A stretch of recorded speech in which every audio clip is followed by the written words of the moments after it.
So let's take a look at the Judge-Stanton combination. Judge, of course, has been with the Yankees 7 seasons, Stanton 5 seasons, and they are a devastating combo. And I remember, in football terms, this team looks scary getting off the bus. when you see these dudes and then you throw Joey Gallo in, physically that is an impressive lineup. And Rizzo. But Mark, this too. franchise has had great duos before. Immediately I think of Mantle and Maris. Where do we put the Judge-Stanton duo as the great combos in Yankee history? As it goes with the Yankees, it comes down to championships, and until they win one, they're not going to be looked at in that Maris type of a thing. I think that's what matters in New York, right? So if they can have a big October, win a World Series, then I think you're going to put them in the conversation. In terms of actual regular season performance, they've had big players before, but they've never had two, sort of hulking figures like this who can hit a ball out at any time. You think about the 90s dynasty, they weren't home run hitters. They were contact hitters who, got Bernie Williams as their cleanup hitter, hit 25 home runs a year. This is a whole different ball game. The fact that Judge is also a homegrown guy helps. Fans have seen him since he was in the minors, came up. He struggled that first year in 16.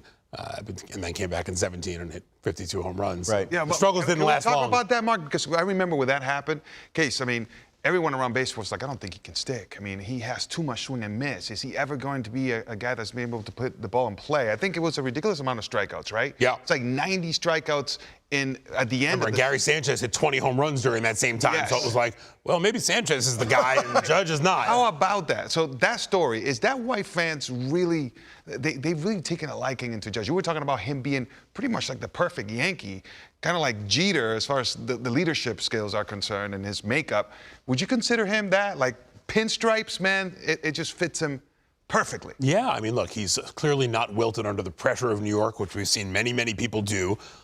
He's a homegrown guy. Fans have seen him since he's in the minors. He's got the big smile, the big frame, the big personality.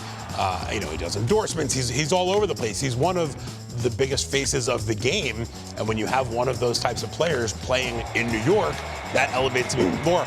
I think if he signs a long-term deal at the end of the season, which is not a guarantee, he's the next captain of this team. He's going to be here through his 30s.